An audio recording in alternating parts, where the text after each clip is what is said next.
Comment éviter de vous positionner? Salut, c'est Rémi. Alors dans cette vidéo, je vais vous présenter 3 façons malhonnêtes qui vous permettent aujourd'hui certainement d'éviter d'avoir à vous positionner. Par exemple, d'éviter d'avoir à dire non ou d'éviter d'avoir à donner votre avis. Ces façons de faire, c'est ce que j'appelle des stratégies d'évitement. Il existe 6 grandes stratégies d'évitement. J'en ai déjà présenté 3 dans mes 2 premières vidéos. Cette 3e vidéo va vous présenter les 3 grandes stratégies d'évitement suivantes. À la fin de cette vidéo, vous pourrez télécharger aussi une fiche dans laquelle vous aurez un résumé de ces 6 grandes stratégies d'évitement.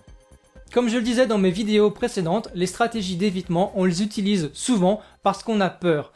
Peur des conséquences, peur de ce que va penser l'autre, peur de paraître donc égoïste, de paraître méchant, de paraître incompétent. Il y a la peur du conflit ou encore la peur de blesser l'autre. Donc dans toutes ces situations-là où on a peur, eh bien on va éviter de se positionner pour justement éviter toutes ces conséquences fâcheuses.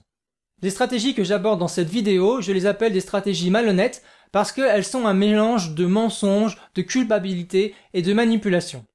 Voyons cela tout de suite. La première stratégie d'évitement qu'on va voir ici dans cette vidéo aujourd'hui, c'est le mensonge. Alors le mensonge, ça nous permet simplement d'éviter de dire non, on remplace le non par un mensonge, par un gros mensonge. Pourquoi? Eh bien parce que d'une part on se sent coupable et d'autre part on a peur. J'ai déjà parlé des peurs à l'instant et dans mes vidéos précédentes, donc je ne reviens pas dessus.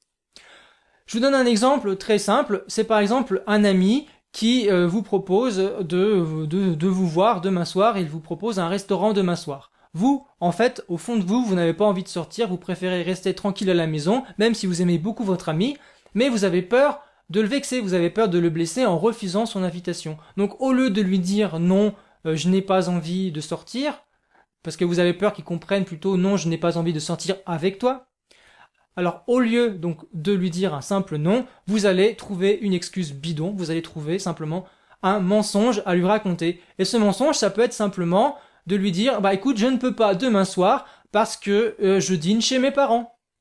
La deuxième stratégie d'évitement malhonnête dont j'aimerais parler ici dans cette vidéo, c'est l'accusation. Alors l'accusation, ça consiste, comme son nom l'indique, à accuser l'autre. Vous allez l'accuser de ses choix, vous l'accusez de ce qu'il fait ou de ce qu'il ne fait pas, mais jamais vous ne vous positionnerez. En fait, le fait de l'accuser, ça va vous éviter d'avoir à vous positionner, ça va vous éviter d'avoir à dire non ou de donner votre avis.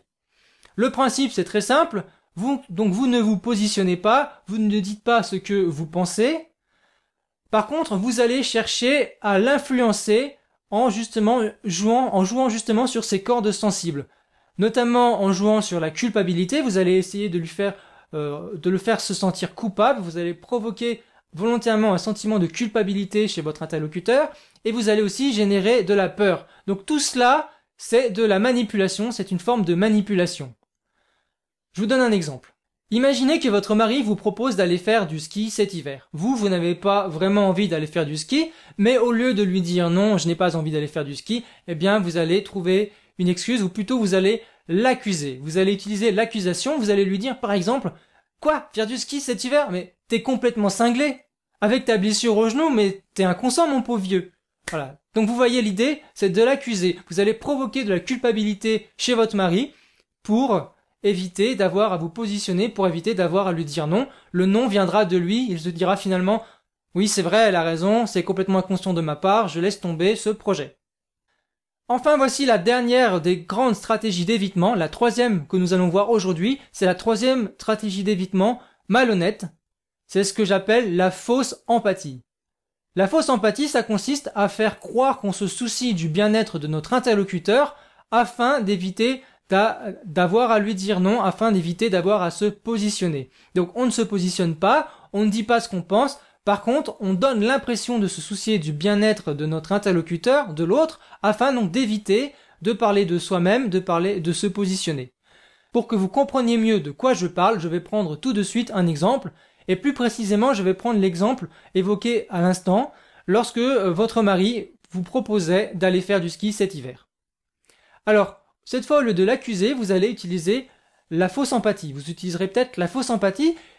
Donc vous lui direz, eh bien écoute, mon chéri, tu vois comment tu travailles en ce moment, à ton emploi, à ton travail, tu es drôlement fatigué, je pense que tu as plutôt besoin de repos, tu as besoin de te reposer, tu serais quand même beaucoup mieux si tu étais tranquille à la maison, au chaud cet hiver.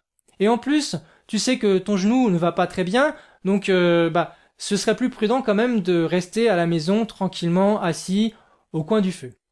Donc vous voyez, à ce moment-là, vous ne vous positionnez pas, vous ne dites pas simplement non, je n'ai pas envie d'aller au ski, mais vous faites preuve, soi-disant d'empathie, vous vous souciez de votre mari, et vous trouvez donc une excuse pour ne pas avoir à y aller. Et vous attendez de votre mari que ce soit lui qui se positionne et qui dise « Ah oui, effectivement, je ne devrais pas aller faire du ski, donc je laisse tomber ce projet pour cet hiver. » À travers mes 3 dernières vidéos, vous avez donc découvert 6 stratégies d'évitement que vous utilisez certainement régulièrement dans votre vie, dans votre propre vie, personnelle ou professionnelle. Le problème avec ces stratégies d'évitement, comme je l'ai dit à plusieurs reprises, c'est que vous ne vous positionnez pas, donc ça va entraîner des malentendus, ça va entraîner des ruptures de communication, et de toute façon le problème ne sera jamais réglé, donc ça va nuire à votre relation, ça va nuire à votre bien-être, vous aurez de plus en plus de stress. Donc, comme je le disais, je vous invite à vous affirmer de plus en plus, et ça commence déjà par se souvenir de ces 6 stratégies d'évitement. Alors pour cela, pour vous aider à vous en souvenir, et pour vous aider à éviter de tomber dans ces pièges, je vous ai préparé une fiche que vous pouvez télécharger tout de suite sous cette vidéo. Donc, téléchargez maintenant la fiche sous cette vidéo pour vous souvenir de ces 6 stratégies d'évitement et pour éviter justement de tomber dans leurs pièges. De mon côté, je vous dis à bientôt dans une prochaine vidéo. Salut!